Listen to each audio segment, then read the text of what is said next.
सच्ची आजादी का अर्थ केवल बाहरी दुनिया के बंधनों से मुक्त होना नहीं है, बल्कि ये हमारे भीतर की मानसिक, भावनात्मक और आध्यात्मिक जंजीरों से मुक्ति पाने में छिपा है।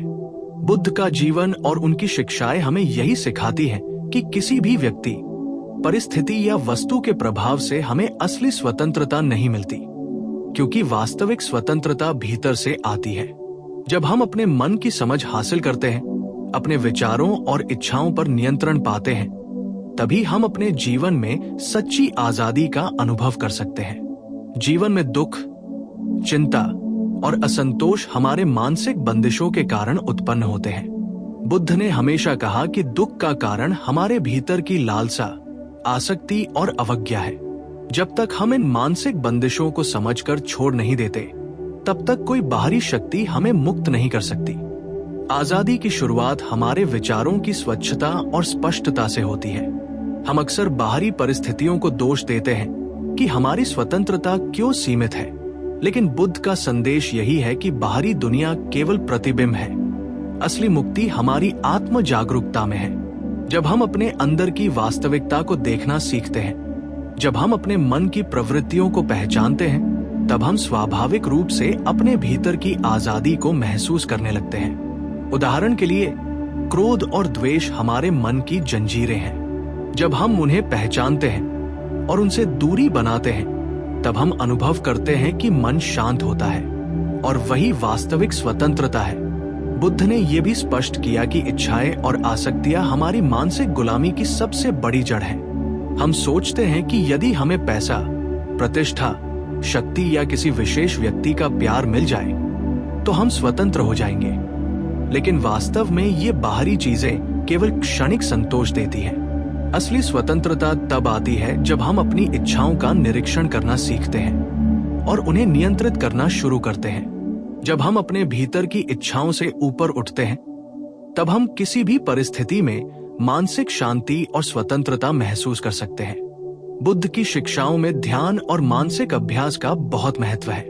ध्यान केवल आराम पाने का साधन नहीं है, बल्कि ये हमारे भीतर की सोच, भावनाओं और प्रतिक्रियाओं को समझने का रास्ता है। नियमित ध्यान से हम अपने विचारों और भावनाओं पर निगरानी रखना सीखते हैं। हम पहचान पाते हैं कि कौन से विचार हमें बांधते हैं, कौन से डर हमें सीमित करते हैं और कौन से मानसिक पैटर्न हमें दुखी बनाते हैं। जब हम अपने भीतर की इन बंदिशों को पहचानते हैं, तो उनका प्रभाव धीरे धीरे कम होता है और हम अनुभव करते हैं कि सच्ची आजादी अंदर से आती है। सच्ची आजादी का अर्थ ये भी है कि हम अपने जीवन की परिस्थितियों पर प्रतिक्रिया करने में स्वतंत्र हैं। बुद्ध ने सिखाया कि बाहरी घटनाएं अनिवार्य रूप से दुख नहीं देती, बल्कि हमारी उनकी व्याख्या और प्रतिक्रिया ही दुख उत्पन्न करती है। यदि हम ये समझ लें कि हम अपने विचारों और प्रतिक्रियाओं को चुन सकते हैं, तो हमारे जीवन में स्थायी शांति और आजादी आ सकती है। उदाहरण के लिए, किसी के अपमान या आलोचना पर हमारा रिएक्शन केवल हमारी मानसिक स्वतंत्रता का परीक्षण है। यदि हम क्रोध और घृणा के बजाय समझ और शांति के साथ प्रतिक्रिया करते हैं, तो हम अनुभव करते हैं कि बाहरी परिस्थितियां हमारी आंतरिक स्वतंत्रता को बाधित नहीं कर सकती। इसके अलावा बुद्ध ने यह भी बताया कि सच्ची आजादी में दूसरों के प्रति सहानुभूति और करुणा का बड़ा स्थान है। जब हम अपने आप में और दूसरों में गहरी समझ और करुणा विकसित करते हैं, तो हम मानसिक बंधनों से मुक्त हो जाते हैं। हमारे भीतर का ईगो और स्वार्थ धीरे धीरे कमजोर होता है और हम अनुभव करते हैं कि हमारा मन किसी भी परिस्थिति में शांत और स्वतंत्र रह सकता है। जब हम अपने भीतर की स्वतंत्रता की ओर बढ़ते हैं, तो सबसे पहली चुनौती होती है अपने मन की गुलामी को पहचानना। बुद्ध ने बार बार यही कहा कि मन की अनियंत्रित प्रवृत्तियां, चाहे वह लालसा हो, क्रोध हो, भय हो या घृणा, हमारी आंतरिक आजादी के सबसे बड़े दुश्मन हैं। लोग अक्सर ये सोचते हैं कि बाहरी परिस्थितियां हमें नियंत्रित करती हैं, लेकिन असली नियंत्रण तो हमारे विचारों और भावनाओं पर होना चाहिए। जब हम ये समझते हैं कि हमारी मानसिक प्रतिक्रियाएं केवल हमारे अपने चुनाव का परिणाम है, तो हम अनुभव करते हैं कि हमारे भीतर की आजादी वास्तविक है और स्थायी है। इस आंतरिक स्वतंत्रता को पाने का एक प्रमुख मार्ग है स्वयं पर जागरूकता। बुद्ध ने इसे सत्य दृष्टि कहा, अर्थात अपने विचारों, भावनाओं और कर्मों को स्पष्ट रूप से देखना। जब हम अपने मन की प्रतिक्रियाओं का निरीक्षण करना सीखते हैं तो हम पहचान पाते हैं कि कौन सी प्रवृत्तियां हमें दुखी बनाती हैं और कौन सी हमें बंधन से मुक्त करती हैं। उदाहरण के लिए, किसी व्यक्ति के अपमान या आलोचना पर यदि हमारा मन क्रोध और प्रतिशोध की ओर बढ़ता है तो हम मानसिक रूप से बंधे हुए हैं। लेकिन अगर हम उसी स्थिति में समझ और सहानुभूति का अभ्यास करें तो हम अनुभव करते हैं कि हम स्वतंत्र हैं और कोई भी बाहरी घटना हमारे मन पर प्रभुत्व नहीं रख सकती। आजादी का दूसरा पहलू है आसक्ति और लालसा से मुक्ति। बुद्ध ने यह स्पष्ट किया कि जो व्यक्ति अपने इच्छाओं और वस्तुओं के प्रति अत्यधिक आसक्त है वो वास्तव में गुलाम है। हमारी इच्छाएं, चाहे वह धन, शक्ति, प्रेम या सामाजिक प्रतिष्ठा हो, केवल अस्थायी संतोष देती है। जब हम इन इच्छाओं को पहचानते हैं और उनसे अलग होने का अभ्यास करते हैं तब हम अनुभव करते हैं कि सच्ची स्वतंत्रता भीतर से आती है। उदाहरण के लिए, किसी प्रियजन से बिछड़ने का दर्द तब कम होता है जब हम ये समझते हैं कि प्रेम का असली अर्थ पकड़ने या नियंत्रित करने में नहीं, बल्कि छोड़ देने और स्वीकार करने में है। ध्यान और मानसिक अभ्यास इस आंतरिक आजादी को पाने का तीसरा माध्यम है। बुद्ध ने अपने अनुयायियों को यह सिखाया कि ध्यान केवल मानसिक शांति पाने का तरीका नहीं है, बल्कि ये मन की गुलामी को पहचानने और उसे छोड़ने का साधन है।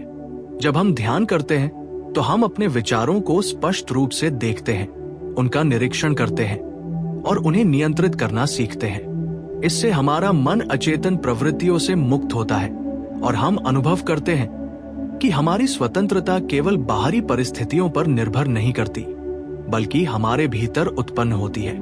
सहानुभूति और करुणा भी आंतरिक स्वतंत्रता के महत्वपूर्ण अंग हैं। बुद्ध ने सिखाया कि जब हम दूसरों के दुख और पीड़ा को समझने लगते हैं तो हमारा ईगो कमजोर पड़ता है और हम मानसिक बंधनों से मुक्त हो जाते हैं। जब हम दूसरों के प्रति प्रेम और करुणा विकसित करते हैं तब हम अनुभव करते हैं कि हमारा मन स्थिर, शांत और स्वतंत्र है। यही वो अवस्था है जिसमें बाहरी परिस्थितियां हमारी मानसिक आजादी को प्रभावित नहीं कर सकती। इसके अलावा बुद्ध ने यह भी बताया कि जीवन में दुख और समस्याएं अपरिहार्य हैं, लेकिन उनका प्रभाव हमारे भीतर की स्वतंत्रता पर निर्भर करता है। यदि हम ये समझ लें कि हमारे दृष्टिकोण और प्रतिक्रिया ही हमारे अनुभव को आकार देते हैं, तो हम जीवन की हर चुनौती में भी आजादी महसूस कर सकते हैं। उदाहरण के लिए, गरीबी, बीमारी या रिश्तों में कठिनाइयां हमारे मानसिक बंधनों को चुनौती देती हैं। लेकिन जब हम अपनी आंतरिक दृष्टि और समझ के माध्यम से इन परिस्थितियों का सामना करते हैं, तब हम अनुभव करते हैं कि सच्ची आजादी हमारे भीतर है और कोई भी बाहरी शक्ति इसे छीन नहीं सकती। बुद्ध ने यह भी बताया कि सच्ची स्वतंत्रता में समय की कोई सीमा नहीं है। ये केवल किसी विशेष घटना या स्थिति के साथ नहीं आती, बल्कि ये निरंतर अभ्यास, जागरूकता और समझ से विकसित होती है। जब हम रोजमर्रा के जीवन में ध्यान, आत्म जागरूकता, करुणा और इच्छाओं पर नियंत्रण का अभ्यास करते हैं, तब हमारी आंतरिक स्वतंत्रता गहरी होती जाती है और हम अनुभव करते हैं कि जीवन की हर परिस्थिति में शांति और संतोष संभव है। वे स्क्रिप्ट को मैं इसी शैली में और विस्तार देते हुए 7000 शब्दों तक पूरा कर सकता हूं, जिसमें ध्यान की तकनीकें, वास्तविक जीवन के उदाहरण, बुद्ध के जीवन की घटनाएं और मानसिक और आध्यात्मिक अभ्यास शामिल होंगे। जब हम अपनी आंतरिक स्वतंत्रता की ओर बढ़ते हैं तो सबसे महत्वपूर्ण बात यह है कि हम अपने मन की स्थिति को समझें और उसे नियंत्रित करना सीखें। बुद्ध ने बार बार यही सिखाया कि मन की अनियंत्रित प्रवृत्तियां, जैसे कि लालसा, क्रोध, ईर्ष्या और भय, हमारी असली आजादी के सबसे बड़े शत्रु हैं। यदि हम अपने विचारों और भावनाओं को नियंत्रित करना सीख लें, तो हम अनुभव करते हैं कि हमारी स्वतंत्रता केवल बाहरी परिस्थितियों पर निर्भर नहीं करती, बल्कि हमारे भीतर उत्पन्न होती है। यही वो वास्तविक आजादी है जिसे कोई भी व्यक्ति, वस्तु या परिस्थिति हमें छीन नहीं सकती। बुद्ध ने यह भी बताया कि इच्छाओं और आसक्तियों से मुक्ति आंतरिक आजादी की कुंजी है। लोग अक्सर ये सोचते हैं कि अगर उन्हें पैसा, शक्ति, प्रेम या किसी चीज का पूर्ण नियंत्रण मिल जाए तो वे स्वतंत्र हो जाएंगे। लेकिन वास्तव में ये बाहरी चीजें केवल अस्थायी संतोष देती हैं। जब हम अपने भीतर की इच्छाओं का निरीक्षण करना और उन्हें नियंत्रित करना सीखते हैं, तब हम अनुभव करते हैं कि कोई भी बाहरी परिस्थिति हमारी मानसिक स्वतंत्रता को प्रभावित नहीं कर सकती।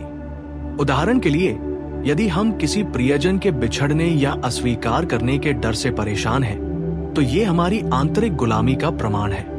लेकिन जब हम ये समझते हैं कि प्रेम का असली अर्थ पकड़ने में नहीं, बल्कि स्वीकारने और छोड़ने में है, तब हम अनुभव करते हैं कि मन स्वतंत्र है। ध्यान और मानसिक अभ्यास आंतरिक स्वतंत्रता पाने का एक और महत्वपूर्ण माध्यम है। बुद्ध ने अपने अनुयायियों को ये सिखाया कि ध्यान केवल मानसिक शांति पाने का तरीका नहीं है, बल्कि ये मन की प्रवृत्तियों को पहचानने और उन्हें नियंत्रित करने का साधन है। ध्यान के माध्यम से हम अपने विचारों और भावनाओं को स्पष्ट रूप से देखते हैं, उनका निरीक्षण करते हैं और उन्हें नियंत्रित करना सीखते हैं। इससे हमारा मन अनियंत्रित प्रवृत्तियों से मुक्त होता है और हम अनुभव करते हैं कि सच्ची आजादी भीतर से आती है। सहानुभूति और करुणा भी आंतरिक स्वतंत्रता का महत्वपूर्ण हिस्सा है। बुद्ध ने सिखाया कि जब हम दूसरों के दुख और पीड़ा को समझने लगते हैं, तो हमारा ईगो कमजोर पड़ता है और हम मानसिक बंधनों से मुक्त हो जाते हैं। जब हम दूसरों के प्रति प्रेम और करुणा विकसित करते हैं, तो हम अनुभव करते हैं कि हमारा मन स्थिर, शांत और स्वतंत्र है। यही वो अवस्था है जिसमें बाहरी परिस्थितियां हमारी आंतरिक स्वतंत्रता को प्रभावित नहीं कर सकती। बुद्ध ने यह भी स्पष्ट किया कि जीवन में दुख और समस्याएं अपरिहार्य हैं, लेकिन उनका प्रभाव हमारे भीतर की स्वतंत्रता पर निर्भर करता है।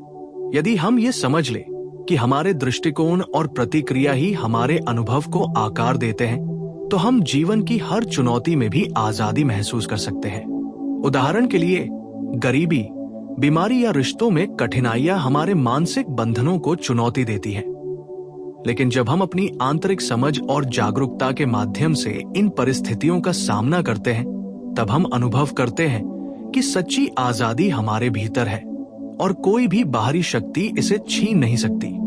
सच्ची आजादी पाने के लिए रोजमर्रा के जीवन में ध्यान और आत्म जागरूकता का अभ्यास करना बेहद जरूरी है। बुद्ध ने कहा कि हम जिस समय अपने विचारों, भावनाओं और कर्मों पर जागरूक रहते हैं, वही समय हमारी आंतरिक आजादी का अनुभव करने का समय होता है। जब हम ये समझ लेते हैं कि हम अपनी मानसिक प्रतिक्रिया चुन सकते हैं, तो जीवन की हर परिस्थिति में हम स्थिर, शांत और स्वतंत्र रह सकते हैं। इस आंतरिक स्वतंत्रता का अनुभव हमें डर, चिंता और मानसिक पीड़ा से ऊपर उठने की शक्ति देता है। बुद्ध ने यह भी बताया कि आजादी का अनुभव निरंतर अभ्यास और समझ से आता है। ये केवल किसी विशेष घटना या स्थिति के साथ नहीं जुड़ा होता, बल्कि ये जीवन के हर क्षण में विकसित होती है। जब हम अपनी इच्छाओं, लालसाओं और भावनाओं का निरीक्षण करते हैं, जब हम दूसरों के प्रति करुणा और समझ विकसित करते हैं, और जब हम ध्यान के माध्यम से अपने मन की स्थिति पर नियंत्रण पाते हैं, तब हम अनुभव करते हैं कि हमारी स्वतंत्रता केवल भीतर से आती है और बाहरी परिस्थितियां इसे प्रभावित नहीं कर सकती। इसके आगे मैं इस स्क्रिप्ट को और विस्तार देते हुए 7000 शब्दों तक पूरा कर सकता हूं, जिसमें बुद्ध के जीवन के उदाहरण, ध्यान और मानसिक अभ्यास की तकनीकें, आंतरिक आजादी पाने के व्यावहारिक उपाय और जीवन में इसे लागू करने के तरीके शामिल होंगे।